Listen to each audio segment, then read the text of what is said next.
तो नमस्कार दोस्तों, मेरा नाम है कमलेश और आप सभी का स्वागत है हमारे इस YouTube चैनल पे। तो दोस्तों, आज हम बात करने वाले हैं NRE और NRO अकाउंट के बारे में। आज हम जानेंगे NRE अकाउंट और NRO अकाउंट के बीच में क्या मेजर डिफरेंसेस होते हैं, ये दोनों अकाउंट कहाँ पर यूज़ किए जाते हैं, इन दोनों अकाउंट को कौन लोग ओपन कर सकते हैं, इन सभी के बारे में आज हम इस वीडियो में डिस्कस करेंगे। वीडियो बहुत ही ज़्यादा इंटरेस्टिंग होने वाला है। वीडियो को पूरा कंप्लीट देखिएगा, लास्ट तक देखिएगा, तभी आपका NRE अकाउंट और NRO अकाउंट के बीच में मेजर जो डिफरेंसेस हैं वो क्लियर हो पाएंगे। तो चलिए वीडियो को शुरू करते हैं। तो वीडियो शुरू करने से पहले और NRE अकाउंट और NRO अकाउंट के बीच में मेजर डिफरेंसेस समझने से पहले हम ये समझ लेते हैं कि NRI कौन लोग होते हैं। तो नॉन रेसिडेंट इंडियन वो लोग होते हैं जो इंडिया से अभी बाहर चले गए हैं, वो किसी भी रीजन से वहाँ गए हों, चाहे वो उनके जॉब पर्पज़ से वहाँ गए हों, वहाँ वो जॉब कर रहे हों, या फिर हो सकता है कि वहाँ आउट ऑफ इंडिया वो कोई बिजनेस अपना वहाँ पर इस्टेब्लिश किए हुए हों, या फिर हो सकता है कि कोई भी मल्टीनेशनल कंपनी अपने एम्प्लॉयज़ को किसी एक पर्टिकुलर प्रोजेक्ट के लिए इंडिया से बाहर, मतलब किसी प्रोजेक्ट के लिए वहाँ भेजी हो किसी एक पर्टिकुलर टाइम के लिए। तो ये सभी जो है NRIs होते हैं। तो ये जो NRI हैं यही NRO अकाउंट और NRE अकाउंट को इंडिया में ओपन कर सकते हैं। तो आगे हम समझते हैं कि NRE अकाउंट क्या होता है। सबसे पहले हम NRE अकाउंट के बारे में समझते हैं। तो जो NRE अकाउंट होता है उसका मतलब होता है नॉन रेसिडेंट एक्सटर्नल अकाउंट। तो इसे इंडिया में ही, इंडिया के जो भी बैंक्स होते हैं उन्हीं इंडियन बैंक्स में ही इसको ओपन किया जाता है और NRI के द्वारा इसको ओपन किया जाता है। तो अब बात करते हैं NRE अकाउंट का क्या यूज़ है। देखिए, NRE अकाउंट जनरली क्या होता है कि मान लीजिए कोई एक NRI है जो इंडिया से बाहर है अभी, और इंडिया से बाहर जिस भी कंट्री में है, मान लीजिए वो US में है, तो US में जो भी वो अर्निंग कर रहा है, जैसे मान लीजिए कुछ भी वो जो भी वहाँ पर मान लीजिए उसकी कोई एक बिज़नेस है या जो भी उसका मान लीजिए कोई जॉब है, तो वहाँ से जो भी वो अर्निंग कर रहा है उस पैसे को अगर वो इंडिया भेजना चाहता है तो वो NRE अकाउंट में उसको भेजेगा। तो वहाँ से जो भी वो करेंसी भेजेगा वो फॉरेन करेंसी में यहाँ पर NRE अकाउंट में वो डिपॉजिट करेगा। NRE अकाउंट में जो फंड है वो डिपॉजिट होगा, वो यहाँ पर कन्वर्ट होकर इंडियन करेंसी में डिपॉजिट होता है। तो यहाँ पर आपको कन्वर्जन फ़ी जो होता है वो बैंक को देना होता है, और जो फंड है वो आपके INR में यहाँ पर डिपॉजिट हो जाता है आपकी NRE अकाउंट में, और उसको आप जब विड्रॉ करेंगे तो आप वहाँ पर इंडियन रुपीज़ में इसको विड्रॉ कर सकते हैं।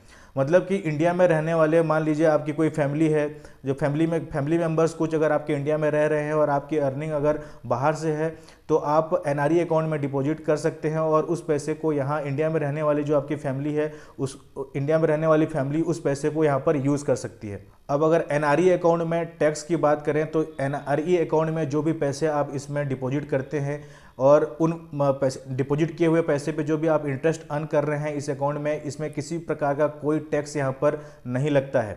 अब बात करते हैं NRE अकाउंट के रिपेट्रिएबल होने की या ट्रांसफरेबल होने की। मान लीजिए कोई एक NRI है जो NRE अकाउंट में जो भी उसके फंड पड़े हुए हैं उसको इंडिया से वो अपने ओवरसीज़ कंट्री में, मतलब जिस भी कंट्री में अभी रह रहा है वहाँ वो ले जाना चाहता है तो उसको वो ले जा सकता है। मतलब कि NRE अकाउंट जो है वो फुली रिपेट्रिएबल होता है। अब अगर मान लीजिए जो NRI है वो NRE अकाउंट को जॉइंट अकाउंट बनाना चाहता है, तो NRI जो है NRE अकाउंट को जॉइंट बना सकता है, लेकिन जॉइंट जिसके साथ बनाएगा वो भी एक NRI ही होना चाहिए। जैसे मान लीजिए कोई एक NRI जो इंडिया से बाहर है अभी और उसकी वाइफ भी उसके साथ वहाँ इंडिया से बाहर रहती हैं, वो भी NRI हैं, तो हस्बैंड वाइफ दोनों मिलकर जॉइंट NRE अकाउंट यहाँ पर ओपन कर सकते हैं। तो NRE अकाउंट के लिए करेंसी रेट बहुत ज़्यादा मैटर करता है और एक्सचेंज रेट भी बहुत ज़्यादा मैटर करता है, क्योंकि NRE अकाउंट में जो भी फंड इंडिया के बाहर से यहाँ पर आएंगे NRE अकाउंट में, तो उसको यहाँ पर कन्वर्ट किया जाता है और इंडियन रुपीज़ में उसको यहाँ पर डिपॉजिट किया जाता है। तो यहाँ पर एक्सचेंज रेट भी बहुत ज़्यादा मैटर करता है और करेंसी रेट भी बहुत ज़्यादा मैटर करता है। अब बात करते हैं पैसे को ट्रांसफ़र करने की।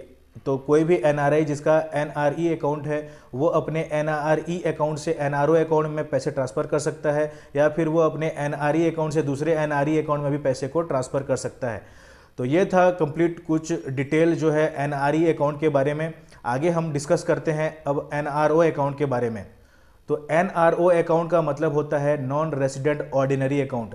ये अकाउंट भी इंडिया में इंडियन बैंक्स में ही इसको NRI ओपन कर सकता है, और यहाँ पर इंडिया में ही कोई भी जो भी बैंक इसको इस प्रकार की NRO फैसिलिटी देती है, NRO अकाउंट की फैसिलिटी देती है, यहाँ पर वो ओपन कर सकता है इंडिया में। अब बात करते हैं एनआरओ अकाउंट किस काम आता है, किस पर्पज़ से इसको यूज़ किया जाता है। तो जैसे मान लीजिए कोई एक पर्सन है, वो अभी एनआरआई है, इंडिया से अभी बाहर रह रहा है और मान लीजिए उसकी कुछ अर्निंग इंडिया से भी आती है। जैसे मान लीजिए उसकी कुछ एक प्रॉपर्टी है इंडिया में, उसमें उसको मान लीजिए उसने रेंट पे दिया हुआ है, तो उसकी हर महीने की रेंट आती है।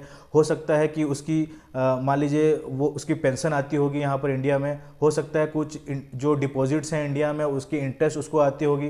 तो इस प्रकार से, या फिर मान लीजिए कुछ एक बिजनेस है उसका इंडिया में, तो उसकी अर्निंग आती होगी। तो ये जो भी अर्निंग्स होते हैं इंडिया में वो इंडियन रुपीज़ में होती हैं। तो इन इंडियन रुपीज़ को जो इंडिया में अर्निंग उसने किया है उसको डिपॉजिट करने के लिए एनआरओ अकाउंट होता है। तो ये जो पैसे हैं एनआरओ अकाउंट में जब डिपॉजिट होते हैं तो ये आपको इंडियन रुपीज़ में ही शो होंगे, और जब विड्रॉ इसको किया जाएगा तो भी इसको इंडियन रुपीज़ में ही विड्रॉ किया जा सकता है। अब बात करते हैं एनआरओ अकाउंट के टैक्स की। मान लीजिए यहाँ पर एनआरओ अकाउंट है आपका, उसमें जो भी आपने फंड डाला हुआ है वो टोटल पैसे के ऊपर, क्योंकि सेवी अकाउंट है तो मान लीजिए आपका उसमें आपको इंटरेस्ट मिलेगा, तो जो इंटरेस्ट अमाउंट है वो टैक्सेबल होता है, और जो टैक्स करता है वो 30% का इसमें टैक्स करता है। अब बात करते हैं एनआरओ अकाउंट के रिपेट्रिएबिलिटी की। मतलब कि अगर कोई एनआरआई उसके एनआरओ अकाउंट से पैसे को उसके ओवरसीज़ कंट्री में ले जाना चाहता है, ओवरसीज़ कंट्री मतलब जिस भी कंट्री में वो अभी रह रहा है या वर्क कर रहा है या जॉब कर रहा है, तो वहाँ पर अगर उसको ले जाना चाहता है इस फंड को एनआरओ अकाउंट से, तो वो ले जा सकता है। इसमें एनआरओ अकाउंट में जो भी इंटरेस्ट वो अर्न किया है उसको वो फ्रीली वहाँ ले जा सकता है। लेकिन मान लीजिए जो आपका इसमें प्रिंसिपल अमाउंट है उसको ले जाने के लिए इसमें कुछ कैपिंग है। जो कैपिंग है 1 मिलियन रुपीज़ वो ले जा सकता है, मतलब 10 लाख रुपए वो ले जा सकता है एक फाइनेंशियल ईयर में। अब बात करते हैं एनआरओ अकाउंट को ज्वाइंट करने की। तो एनआरआई जो भी एनआरओ अकाउंट ओपन किया है और वो चाहता है कि इसको ज्वाइंट अकाउंट ओपन करना, तो उसके लिए किसी एनआरआई के साथ वो इसको ज्वाइंट ओपन कर सकता है, या फिर कोई इंडियन सिटीजन के साथ भी वो इसको ज्वाइंट ओपन कर सकता है। मान लीजिए उसकी वाइफ उसके साथ इंडिया से बाहर रह रही है, वो भी एनआरआई है, तो अपने वाइफ के साथ वो एनआरओ अकाउंट ज्वाइंट ओपन कर सकता है। या फिर उसके फादर या मदर अगर इंडिया में रहते हैं, उनकी फैमिली अगर इंडिया में रहती है, तो उनमें से किसी एक के साथ भी, जो इंडियन सिटीजन है उनमें से किसी एक के साथ भी वो यहाँ पर ज्वाइंट अकाउंट ओपन कर सकता है। देखिए एनआरओ में क्या होता है कि जो भी पैसे यहाँ पर डाले जाते हैं वो इंडियन रुपीज़ डाले जाते हैं, और जो विड्रॉ भी होता है वो इंडियन रुपीज़ के रूप में होता है। तो यहाँ पर एनआरओ अकाउंट में आपका एक्सचेंज रेट का रिस्क यहाँ पर नहीं है। तो जो एनआरओ अकाउंट है उस एनआरओ अकाउंट से अगर आप पैसे को ट्रांसफ़र करना चाहते हैं एनआरई अकाउंट में, तो आप ट्रांसफ़र कर सकते हैं। एनआरओ अकाउंट में आफ्टर टैक्स डिडक्शन आप उस पैसे को एनआरई अकाउंट में भेज सकते हैं, लेकिन उसमें कुछ कैपिंग है। वो कैपिंग है आपका $1 मिलियन पर फाइनेंशियल ईयर आप उसमें भेज सकते हैं आपके एनआरओ अकाउंट से आपके एनआरई अकाउंट में। तो ये था आपका एनआरओ अकाउंट। तो हमने डिस्कस किया इस वीडियो में एनआरई अकाउंट और एनआरओ अकाउंट के बारे में। हमने देखा मेजर डिफरेंसेस क्या होते हैं इन दोनों अकाउंट के बारे में, इन दोनों अकाउंट्स को कौन लोग ओपन कर सकते हैं, किस प्रकार से इन दोनों अकाउंट का उपयोग किया जाता है। तो आई होप ये वीडियो आपको इन्फॉर्मेटिव लगा होगा। अगर आपको कुछ क्वेरी है या कुछ और आप इस टॉपिक के ऊपर ऐड ऑन करना चाहते हैं तो कमेंट बॉक्स आप लोग के लिए ओपन है, वहां पर आप जाकर कमेंट कर सकते हैं। उसके साथ साथ हमारे इस वीडियो को एक लाइक ज़रूर कीजिएगा, और अगर चैनल पर नए हैं तो चैनल को सब्सक्राइब करके बेल आइकन जरूर दबाइएगा। धन्यवाद।